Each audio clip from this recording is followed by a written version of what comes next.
जय श्री राम। मैं दिव्यांजलि वर्मा अयोध्या उत्तर प्रदेश से श्री राम साहित्य सेवा संस्थान मंच की संस्थापिका। आज 23 मई है और आज बुद्ध पूर्णिमा है, तो सभी को बुद्ध पूर्णिमा की हार्दिक शुभकामना। आज का दिन किसी त्योहार से कम नहीं है। जैसे हम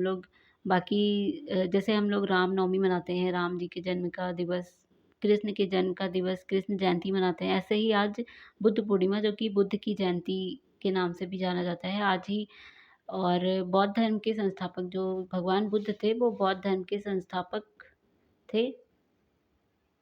और बौद्ध धर्म के संस्थापक गौतम बुद्ध के जन्म, ज्ञान प्राप्ति और मृत्यु या परिनिर्वाण भी जिसे कहते हैं, इसका स्मरण किया जाता है आज के दिन। और ये दिन विश्व भर में बौद्ध धर्म को मानने वालों के लिए चिंतन, ध्यान और दयालुता के कार्यों के रूप में विशेष महत्व रखता है। और आज का दिन बुद्ध के जीवन और शिक्षाओं का जश्न मनाता है तथा करुणा, अहिंसा और सजगता के सिद्धांतों पर जोर देता है। और आज के दिन अनुयायी प्रार्थना करते हैं और उदारता का अभ्यास करते हैं और अनुष्ठान भी करते हैं। और बुद्ध पूर्णिमा बुद्ध द्वारा प्रदान की गई शाश्वत बुद्धि और ज्ञान की याद दिलाता है। यहाँ पे शाश्वत बुद्धि और ज्ञान से मैं बता दूं कि ये जो बुद्ध ने बताया था, तो जैसे हम लोग जब भगवत गीता पढ़ते हैं तो उसमें लिखा हुआ है कि भगवत गीता में जितनी भी उपदेश, जितने भी बातें बताई गई हैं, ये पहले कृष्ण ने सूर्य देव को सुनाया था। और उसके बाद जब बीच में लोप हो जाता है इन ज्ञान का, नैतिक मूल्यों का, तो फिर भगवान को दोबारा आके इसे सुनाना पड़ता है। तो इसी तरह फिर वो द्वापर युग में भी आके लोगों को अपना संदेश और मानवता से जुड़ी बातें, नैतिक मूल्य बताए थे। तो इसी तरह भगवान बुद्ध भी, उनके आसपास का जो टाइम था, तो कुछ ऐसा ही था। नैतिक मूल्य और मानवता का लोप हो गया था, अंधविश्वास, व्यभिचार ये सब बढ़ गया था। तो उनको जो है भगवान के उसी उपदेशों को देना पड़ा था। कभी आप अगर नोटिस करेंगे, जिसने भगवत गीता भी पढ़ी होगी और भी धार्मिक ग्रंथ पढ़े होंगे, और जब उस भगवान बुद्ध के उपदेश उस और भगवान बुद्ध के उपदेश भी सुने होंगे, तो उसे पता चलेगा कि काफ़ी दोनों में समानता है। जो भगवत गीता में और अन्य ग्रंथों में नैतिक मूल्यों और मानवता की बात लिखी है, उसमें और भगवान बुद्ध के द्वारा दिए गए उपदेशों में बहुत ज़्यादा समानता है। तो मेरे हिसाब से तो दोनों चीज़ें एक ही हैं, पर क्योंकि बीच में जैसे इंसान भटक जाता है, नैतिक मूल्यों का लोप हो जाता है, लोग व्यभिचारी और मानवता से हट जाते हैं, तो इस तरह किसी एक को आना पड़ता है। तो वही था कि भगवान बुद्ध ने फिर इसको पहले तपस्या करके और ज्ञान प्राप्ति करी और उसके बाद अपना ज्ञान सबको दिया। और वो ज्ञान यही था, नैतिक मूल्यों से जुड़ा, तथा भक्तों को आंतरिक शांति और आध्यात्मिक जागृति के लिए प्रयास करने के लिए प्रेरित करता है। आध्यात्मिक जागृति जो होता है, जब आध्यात्मिक व्यक्ति, यानी कि जो अपने आत्मा का अध्ययन कर लेता है, मतलब जो अपनी आत्मा को पहचान लेता है और उसके अनुसार आचरण करने लगता है। उसके अनुसार अनुसार आचरण करना मतलब कि जैसे अगर वो इंसान है, तो इंसान के लिए जो नैतिक मूल्य और जो कर्तव्य हैं, उनको जो है सर्वोपरि रख के और उनके अनुसार आचरण करना। जैसे मानव है, तो मानव के लिए मानवता, लोगों में आपस में प्रेम, ये सब ज़रूरी है। तो इस तरह का कार्य। अ, और मेरा एक चीज़ और मानना है बुद्ध धर्म से, बौद्ध धर्म से, कि ये बौद्ध धर्म कोई अलग धर्म नहीं है। जैसे आजकल चल गया है, कृष्ण को मानने वाले अलग धर्म का अपने को मानने लगे हैं, शिव को मानने वाले अलग धर्म का मानने लगे हैं, और जैन और भी होते हैं। तो सबका जो मूल है वो एक ही है। सबका सबके मतलब जो उनके धर्म में बातें बताई गई हैं, नैतिकता से जुड़ी हों, चाहे उपदेश हों, चाहे अच्छे कार्य हों, वो सारे एक ही हैं। तो मेरे अनुसार तो सारे धर्म एक ही हैं, बस अ, मानने अलग-अलग उसका नाम रख दिया गया है। जैसे घर में 4 बच्चे हैं, तो चारों बच्चों का 4 नाम है, इस तरह से। लेकिन चारों बच्चों को जो शिक्षा दी जाती है, वो एक ही शिक्षा दी जाती है, और चारों बच्चों के जो पिता हैं, वो एक ही होते हैं, और उनको जो शिक्षा भी देते हैं, वो यही एक ही शिक्षा देते हैं। ऐसा तो है नहीं अलग-अलग शिक्षा देते। तो ये हमारे धर्म भी जो है वो ऐसे ही है कि सबका जो मूल, सबके जो पिता हैं, वो एक ही हैं, पर जो उनका मानना, नाम जो है वो अलग-अलग रख दिया है, और सबकी शिक्षा भी एक ही है। अब मैं गौतम बुद्ध के बारे में भी बताती हूँ। तो गौतम बुद्ध एक श्रमण थे, जिनकी शिक्षाओं पर बौद्ध धर्म का प्रचलन हुआ। और इनका जन्म लुम्बिनी में 563 ईसा पूर्व इक्ष्वाकु वंशीय क्षत्रिय शाक्य कुल के राजा शुद्धोधन के घर में हुआ। और इनकी माँ का नाम महामाया था, जो कोलीय वंश से थी। जिनका इनके जन्म के 7 दिन बाद निधन हो गया था। इनके बारे में एक चीज़ और थी कि जब ये पैदा होने वाले थे तो इनके पिता को कुछ 7 सपने भी आए थे जो अलौकिक सपने थे। जब उसके बारे में इनके पिता ने पंडितों और ज्योतिषियों से पता किया तो पता चला कि कोई महान पुत्र इनके घर में पैदा होने वाला है। मतलब जो पैदा होने वाला है बच्चा वो बहुत महान है। और इनका जो पालन था जब इनकी माँ 7 दिन बाद मर गई थी तो उनका पालन महारानी की छोटी सगी बहन महाप्रजापति गौतमी ने किया था। और 29 वर्ष की आयु में सिद्धार्थ ने विवाह के बाद मात्र जब उनका एक छोटा-सा बेटा भी था 1 साल का और उनकी धर्मपत्नी यशोधरा को त्याग कर ये संसार को जरा, मरण, दुखों से मुक्ति दिलाने के मार्ग एवं सत्य दिव्य ज्ञान की खोज में रात्रि में राजपाट को छोड़कर वन में चले गए थे। मतलब उनके दुःख देख के और लोगों का कल्याण करने के लिए उत्सुकता इतनी ज़्यादा थी कि उनके अंदर राजमहल का जो मोह था, वो सबसे वैराग्य जाग गया था और वो वन चले गए। और वर्षों की कठोर साधना के पश्चात बोधगया में बोधि वृक्ष के नीचे उन्हें ज्ञान की प्राप्ति हुई और वे सिद्धार्थ गौतम से भगवान बुद्ध बन गए। इतने ज़्यादा दयालु थे तो ऐसा तो मतलब होना ही था। और कपिलवस्तु की महारानी महामाया देवी ने अपने नैहर देवता जाते हुए रास्ते में उन्हें प्रसव पीड़ा हुई और वहीं पे उन्होंने एक बालक को जन्म दिया और इसी शिशु का नाम सिद्धार्थ रखा गया। और क्योंकि गौतम गोत्र में जन्म लेने के कारण वे गौतम भी कहलाए। और क्षत्रिय राजा शुद्धोधन उनके पिता थे। परंपरागत कथा के अनुसार सिद्धार्थ की माता का उनके जन्म के 7 दिन बाद निधन हो गया था और उनका पालन पोषण उनकी मौसी शुद्धोधन की दूसरी रानी महाप्रजावती गौतमी ने किया और शिशु का नाम सिद्धार्थ दिया गया, जिसका अर्थ है वह जो सिद्धि प्राप्ति के लिए जन्मा हो। और जन्म समारोह के दौरान साधु दृष्टा आसिफ ने अपने पहाड़ के निवास से घोषणा की बच्चा या तो एक महान राजा बनेगा या महान पवित्र पथ प्रदर्शक बनेगा। महान राजा भी बनते तो भी अच्छा ही होता, पर वो महान पथ प्रदर्शक बने तो भी अच्छा ही हुआ।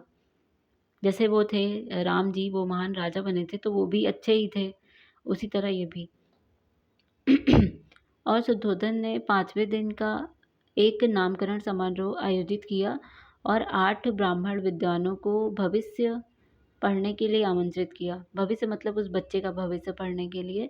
सभी ने एक सी दोहरी भविष्यवाणी की कि बच्चा या तो एक महान राजा या एक महान पवित्र आदमी बनेगा।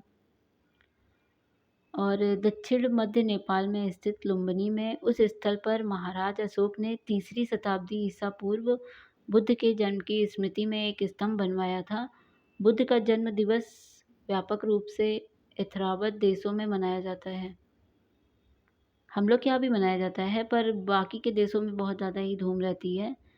सिद्धार्थ का मन बचपन से ही करुणा और दया का स्रोत था और इसका परिचय उनके आरंभिक जीवन की अनेक घटनाओं से पता चलता है।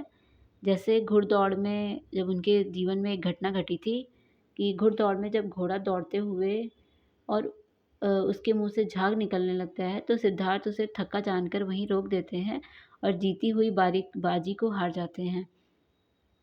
और खेल में भी सिद्धार्थ को खुद हार जाना पसंद था क्योंकि किसी को हराना और किसी का दुखी होना उनसे देखा नहीं जाता था।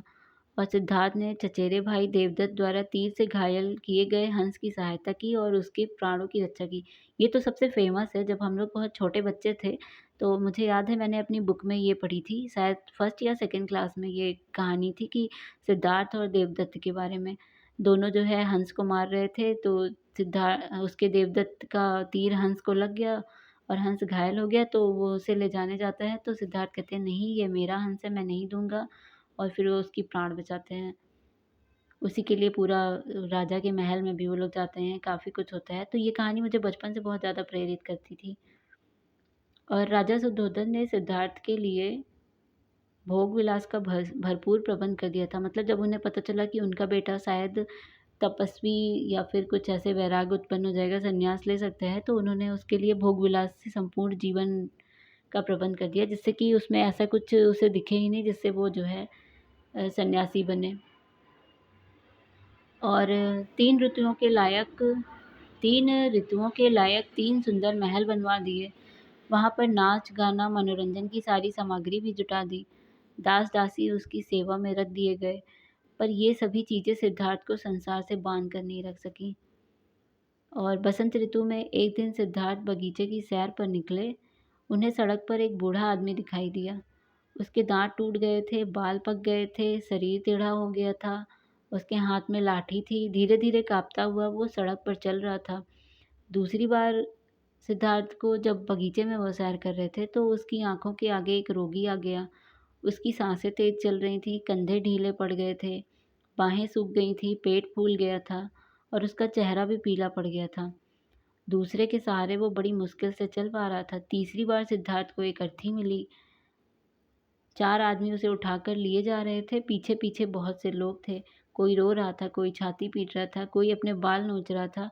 इन दृश्यों ने सिद्धार्थ को बहुत ज़्यादा विचलित कर दिया। जिसका दिल नर्म हो, उस आज भी, आज के टाइम में भी अगर किसी का दिल बहुत नर्म हो, दयालु हो, तो ये सारी घटनाएँ उसे विचलित करके और उसे विचलित कर सकती हैं। उसका पूरा नज़रिया बदल सकती हैं जीवन को देखने का। तो उन्होंने सोचा कि धिक्कार है जवानी को जो जीवन को सोख लेती है। धिक्कार है स्वास्थ्य को जो शरीर को नष्ट कर देता है।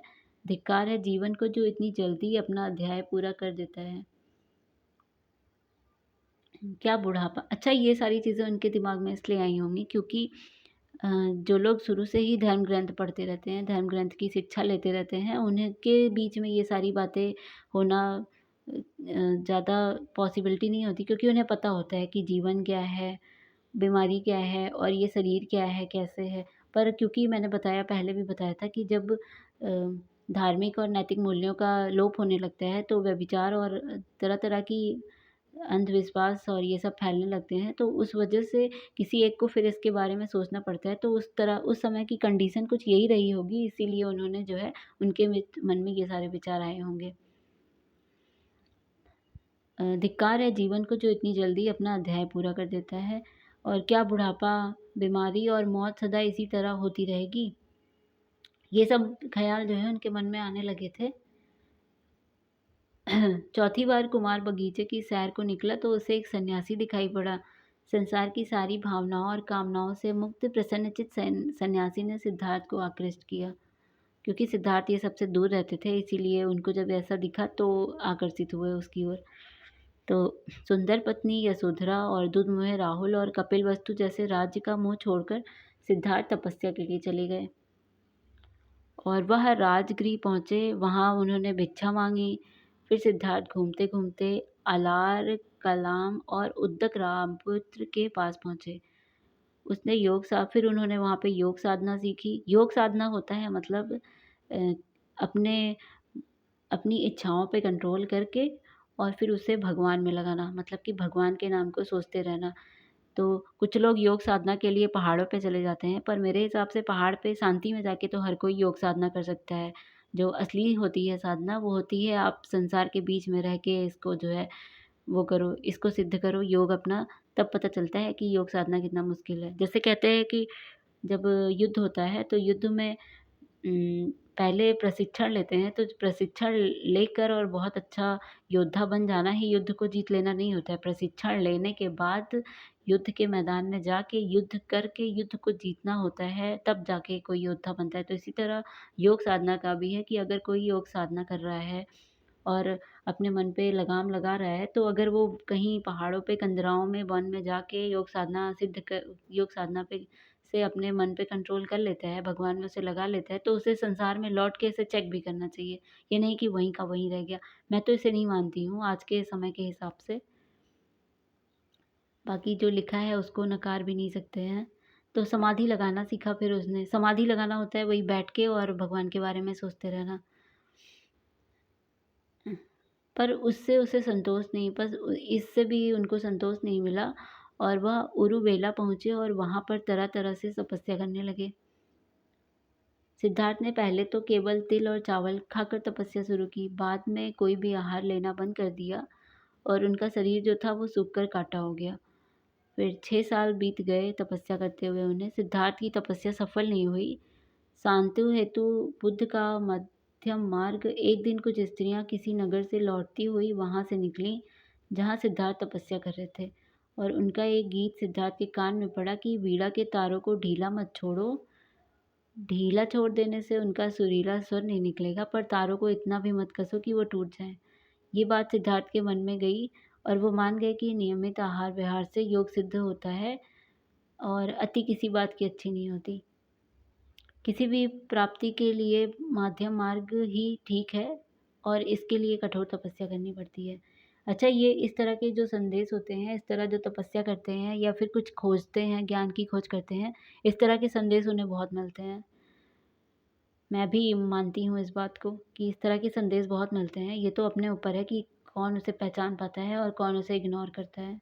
जो उसे पहचान लेता है उसकी ज़िंदगी, उसका जीवन सब बदल जाता है और जो नहीं पहचान पाते हैं वो भटकते ही रहते हैं काफ़ी टाइम तक। अच्छा, अब मैं भगवान बुद्ध के उपदेशों के बारे में बताती हूँ कि भगवान बुद्ध ने लोगों को मध्यम मार्ग का उपदेश दिया। उन्होंने दुःख, उसके कारण और निवारण के लिए अष्टांगिक मार्ग सुझाया। उन्होंने अहिंसा पर बहुत जोर दिया, उन्होंने यज्ञ और पशु बलि की निंदा की। बुद्ध ने उपदेशों का सार इस प्रकार है कि महात्मा बुद्ध ने सनातन धर्म की कुछ संकल्पनाओं का प्रचार किया। अब देखो यहाँ पे सनातन धर्म का नाम आया है और सनातन धर्म से तो सबको पता है कि सनातन धर्म क्या है। तो जैसे अग्निहोत्री या तथा गायत्री मंत्र, ध्यान तथा अंतर्दृष्टि, मध्य मार्ग का अनुसरण, आर्य सत्य और अष्टांग मार्ग। अब आजकल मैं भगवत गीता पढ़ती हूँ तो उसमें भी अष्टांग मार्ग का वर्णन मिलता है। और अब मैं बुद्ध के उपदेशों के बारे में बताती हूँ। तो बुद्ध ने जो उपदेश दिए, तो बुद्ध के जितने भी उपदेश हैं बहुत सारे हैं, तो उसका सार जो है वो ये है कि उन्होंने सत्य पर, अहिंसा पर, निश्चित जीवन उद्देश्य पर, प्रेम पर, समभाव, विश्वास, धर्म, इंद्रियों पर विजय आदि के उपदेश दिए। मतलब उनके उपदेश का जो मतलब था वो यही था कि सत्य बोलो, अहिंसा करो, निश्चित जीवन का उद्देश्य होना चाहिए, प्रेम से रहो, समभाव से रहो, एक दूसरे के साथ विश्वास पूर्वक रहो, धर्म को मानो और इंद्रियों पर विजय करो। इंद्रियों पर विजय करने का मतलब होता है फालतू की चीज़ें ना सोचना।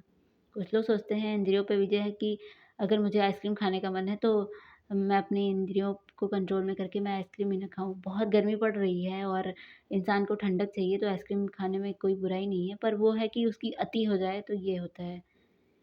इसको कहते हैं, इसके लिए इंद्रियों पर विजय प्राप्त करने की ज़रूरत है। और गौतम बुद्ध के जो प्रमुख उपदेश थे, वो थे दूसरों का बुरा ना करें। अच्छा, एक चीज़ और मैं कहना चाहूँगी कि गौतम बुद्ध ने जो ये सारे उपदेश दिए हैं, इससे समझा जा सकता है कि उनके समय में ये सारी चीज़ें बहुत ही तेज़ी से घटती थी, बहुत ही तेज़ी से होती थी। इसीलिए उन्होंने इसके लिए ही उपदेश दिया, मतलब कि सब कुछ इसके विरुद्ध ही, इसके अपोज़िट ही होता होगा। तभी उन्होंने इन सब चीज़ों के लिए ही उपदेश दिया कि ऐसा-ऐसा, मतलब कि जैसे पहला है दूसरों का बुरा ना करें, तो शायद उस टाइम लोग एक-दूसरे का बहुत बुरा करते थे। धर्म का पूरी तरह से लोप हो चुका था, इसीलिए उन्होंने ये उपदेश दिया। तो पहला प्रमुख उपदेश जो है वो दूसरे का बुरा ना करें। तो अपनी प्राण रक्षा के लिए भी जानबूझकर किसी प्राणी का वध ना करें। जहाँ मन हिंसा से मुड़ता है, वहाँ दुःख अवश्य ही शांत हो जाता है। और सत्य के बारे में 3 चीज़ें ज़्यादा देर तक छुपी नहीं रह सकती। वे हैं सूर्य, चंद्रमा और सत्य। जिस तरह सूर्य रोज़ प्रत्यक्ष दिखाई देता है, चंद्रमा भी दिखाई देता है, उसी तरह सत्य भी कभी न कभी सामने आ ही जाता है। इस बात को तो मैं भी मानती हूँ। अतः असत्य को अपने आचरण में ना उतारें, उससे दूर रहने में ही मनुष्य की भलाई है। और फिर जीवन का उद्देश्य सही रखें। मतलब जीवन में किसी उद्देश्य या लक्ष्य तक पहुँचने से ज़्यादा महत्वपूर्ण उस लक्ष्य को अच्छे से संपन्न करना होता है, उस यात्रा को। मतलब अगर किसी को बहुत सारा पैसा चाहिए तो इसका मतलब ये नहीं है कि वो गलत तरीके से पैसा कमाए, या किसी को खाने के लिए कुछ चाहिए, या मान लो आम खाना है तो आम का पेड़ ही काट दिया, ऐसा नहीं होना चाहिए। यात्रा जो आपकी हो वो सही हो कि पहले पेड़ लगाया आम का, उसके बाद उसमें सींचा, पोसा, पाला, फिर बड़ा हुआ, फिर आम उसमें निकले, तो बस आम को तोड़ के खा गए, ये नहीं पूरा पेड़ ही काट के खा गए, मतलब पूरा पेड़ ही काट के खत्म कर दिया। और उन्होंने बताया कि प्रेम का मार्ग अपनाएँ। हो सकता है उस टाइम प्रेम नहीं होगा लोगों में तभी। बुराई से बुराई कभी ख़त्म नहीं होती। घृणा तो केवल प्रेम द्वारा ही समाप्त किया जा सकता है, तो ये अटूट सत्य है।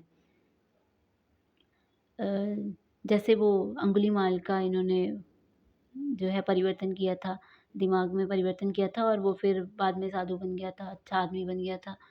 खुद जैसा औरों को समझना, जैसा मैं हूँ वैसे ही वे हैं और जैसे वे हैं वैसा ही मैं हूँ, इस प्रकार सबको अपने जैसा समझकर ना किसी को मारे, ना मारने को प्रेरित करे। ये चीज़ तो आज के टाइम में बहुत ज़्यादा ही है, भगवान बुद्ध के टाइम में तो थी ही पर आज के टाइम में भी बहुत है कि जैसा मैं हूँ वैसा ही वे हैं। इसके लिए लोग आजकल यूज़ करते हैं कि जो मेरे उसने मेरे साथ किया है वही मैं उसके साथ करूँ, तो उसे एहसास होगा कि मुझे कितना बुरा लगा है उसके बिहेवियर से। तो ये सब करने की बजाय एक ये भी सोच सकते हैं कि जैसा वो है वैसा ही मैं भी हूँ, तो मैं उसके साथ वैसे ही व्यवहार करूँ जो मुझे पसंद है। तो इसको ये चीज़ तो आज के टाइम में भी बहुत ज़्यादा है। और स्वयं पर विजय, जीवन में हज़ारों लड़ाइयाँ जीतने से अच्छा है कि स्वयं पर विजय प्राप्त कर ली जाए। फिर जीत हमेशा उसी इंसान की होगी और उससे कोई छीन नहीं सकता जीत को। और दूसरों को सुख दे, खुशी दे, सुख दे। मतलब मनुष्य यह विचार किया करता है कि मुझे जीने की इच्छा है, मरने की नहीं, सुख की इच्छा है, दुःख की नहीं। और यदि मैं अपने ही तरह सुख की इच्छा करने वाले प्राणी को मार डालूँ, तो क्या यह बात उसे अच्छी लगेगी? इसलिए मनुष्य को प्राणिघात से स्वयं तो विरत हो ही जाना चाहिए। उसे दूसरों को भी हिंसा से विरत कराने का प्रयत्न करना चाहिए। और बैर भाव ना रखें, बैर भाव मतलब किसी से दुश्मनी ना रखें। तो आज के टाइम में ये भी बहुत बढ़ गया है और उस टाइम भी बढ़ गया था। तो ये आज के लोगों के लिए भी बहुत ज़रूरी है और उस टाइम भी कि वैरियों के प्रति वैर रहित होकर हम कैसा आनंद जीवन बिता रहे हैं, वैरी मनुष्यों के बीच अवैरी होकर विहार कर रहे हैं। और मनुष्य पशु हिंसा से बचें। पशु हिंसा तो आज भी बहुत होती है, बलि प्रथा जो होती है, जबकि इस तरह की कोई भी प्रथा कहीं नहीं है। फिर भी लोग करते ही हैं, तो पशु हिंसा से बचना चाहिए। पहले 3 ही रोग थे, इच्छा थी, क्षुधा थी और बुढ़ापा थी। पशु हिंसा के बढ़ते-बढ़ते वे 98 हो गए। ये याजक, ये पुरोहित निर्दोष पशुओं का वध कराते हैं, धर्म का ध्वंस करते हैं, सही बात है। यज्ञ के नाम पर की गई यह पशु हिंसा निश्चय ही निंदित और नीच कर्म है और प्राचीन पंडितों ने ऐसे याजकों की निंदा की है। और फिर चर्म धारण ना करें। भगवान बोले कि भिक्षुओं वहाँ चर्मों को सिंह, बाघ और चीते के चर्म को धारण नहीं करना चाहिए। धारण इसलिए नहीं करना चाहिए क्योंकि एक तो उसे धारण करने के लिए जानवरों को मारना पड़ेगा, पशुओं को मारना पड़ेगा, तो पशुओं को मारना गलत है। और दूसरी बात, जो चर्म होते हैं उसमें कुछ तरह के कीटाणु होते हैं, तो उससे मनुष्य को भी बहुत सारी बीमारियाँ लग सकती हैं। और गौतम बुद्ध के द्वारा बताए गए 4 परम सत्य थे। दुःख एक सत्य है, दुःख का कारण, दुःख निरोग या दुःख की मुक्ति का मार्ग और दुःख से मुक्ति का मार्ग। और गौतम बुद्ध द्वारा बताए गए अष्टांग मार्ग हैं सम्यक दृष्टि, सम्यक संकल्प, सम्यक वाच, सम्यक कर्म, सम्यक आजीविका, सम्यक मतलब राइट होता है, सम्यक व्यायाम, सम्यक स्मृति और सम्यक समाधि। अब मैं एक बात और बता दूँ कि ये जो जितनी भी बातें लिखी हुई हैं, जब हम छोटे बच्चों को गुड हैबिट बताते हैं, तो उन सब में भी यही सारी चीज़ बताते हैं कि सही चीज़ों को देखो। गांधी जी के जैसे 3 मंदिर थे, तो कहते थे गलत मत देखो। वो ये भी कह सकते थे अच्छी चीज़ देखो। सम्यक संकल्प मतलब कि जो हमारा विचार हो, वो सही होना चाहिए और हमारी स्पीच, हम जो बोलते हैं वो भी सही होना चाहिए। ये नहीं किसी को कष्ट दे रहे हैं, दुःख दे रहे हैं, ये सब होते हैं। और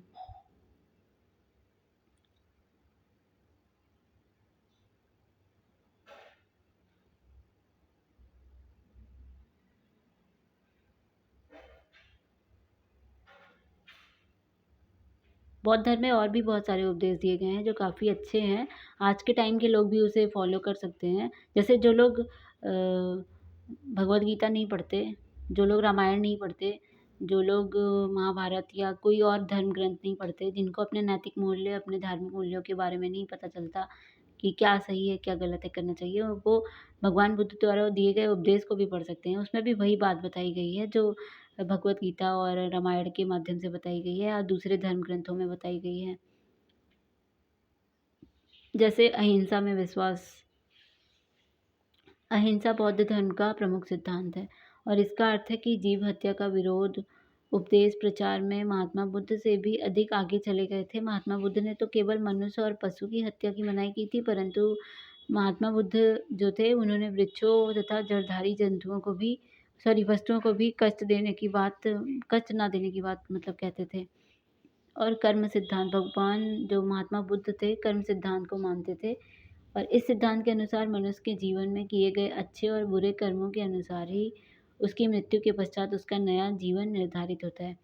और भगवत गीता में भी यही कहा जाता है कि आप अच्छे कर्म करोगे तो आपको अच्छा जन्म मिलेगा, आप बुरे कर्म करोगे तो आपको बुरा जन्म मिलेगा। और नारियों की स्वतंत्रता पे बल तो आज के टाइम में बहुत ज़्यादा है। ये महिला सशक्तिकरण, नारी सशक्तिकरण और नारीवाद जो हो रहा है, ये इसी का एक एग्ज़ाम्पल है। महिलाओं से ज़्यादा तो पुरुष इसमें बढ़-चढ़ के भाग लेते हैं। मैं तो रोज़ इस पे कितने सारे स्पीच, कितने सारे लेक्चर, कितने सारे लेख लिखती हूँ, मगर इतने होने के बाद भी कोई सुधार है नहीं इसमें। वो बढ़ता ही जा रहा है, बढ़ता ही जा रहा है, बढ़ता ही जा रहा है। बस खाली कहने को है और पुरुषों ने एक माध्यम बना लिया है अपने लिए महिलाएँ खोजने के लिए कि टाइम पास करने के लिए कोई महिला मिल जाए बस। और नारी सशक्तिकरण और ये सब तो बस कहने की बात है। तो नारियों की स्वतंत्रता पे बल ये हमेशा से ही है, पहले नहीं था, पर अभी द्वापर युग के बाद से ये ज़्यादा बढ़ गया है। महात्मा बुद्ध ने नारियों की समानता तथा स्वतंत्रता पर बल दिया है और उन्होंने अपने संघ के द्वारा नारियों के लिए खोल दिए मतलब कि अपने संग में नारियों को भी आने दिया जिससे वो ज्ञान प्राप्त कर सकें। और पुनर्जन्म का सिद्धांत और नैतिकता पर बल। नैतिक मूल्य तो हर जगह ज़रूरी है। किसी भी धर्म ग्रंथ की बात की जाए, भगवत गीता, महाभारत या फिर बाइबिल, कुरान, किसी भी धर्म नैतिकता पर बल हर जगह है। यहाँ तक कि छोटे बच्चों को स्कूल में भी जो हम बताते हैं गुड हैबिट, वो नैतिक बातें ही होती हैं। आध्यात्मिक लोग जो होते हैं वो इसी पे ज़्यादा बल देते हैं। आध्यात्मिक जीवन जो होता है वो नैतिकता से पूर्ण ही होता है। बस कुछ लोग समझ पाते हैं, कुछ लोग नहीं समझ पाते। तो महात्मा बुद्ध ने लोगों को उच्च नैतिक जीवन जीने की शिक्षा दी। उन्होंने अपने शिष्यों को बताया कि उन्हें सभी मनुष्यों से प्रेम करना चाहिए, अहिंसा का पालन करना चाहिए और सदा सत्य बोलना चाहिए और सब संयम पूर्वक जीवन व्यतीत करना चाहिए। अच्छा, एक बात और है कि भगवान बुद्ध ने कहा था कि वो भगवान नहीं है, उनको भगवान ना माना जाए। तो इसके बारे में ये कहूँगी कि जो भगवान होते हैं वो अलौकिक मतलब कि कुछ ऐसा करते हैं जैसे श्री कृष्ण ने लीलाएँ की थी, वही एक ऐसे अवतार थे जिन्होंने खुद को भगवान माना था, जबकि भगवान राम ने भी कभी ये नहीं कहा था कि मैं भगवान हूँ।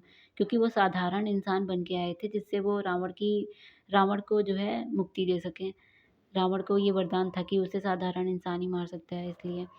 तो भगवान बुद्ध भी जो थे वो खुद को भगवान नहीं कहलवाना चाहते थे, क्योंकि भगवान कहलवाने का मतलब था फिर उनको बहुत सारे चमत्कार करने की ज़रूरत पड़ती। उन्होंने ऐसा कुछ चमत्कार नहीं किया था जैसे कि हम कृष्ण की लीलाओं में देखते हैं अलग-अलग चमत्कार। और हो सकता है उस टाइम के लोग भी कुछ ऐसे हों, जो उनकी विचारधारा, उनके सोच-विचार ऐसे हों, तो इसलिए भी वो खुद को भगवान नहीं कहलवाना चाहते होंगे।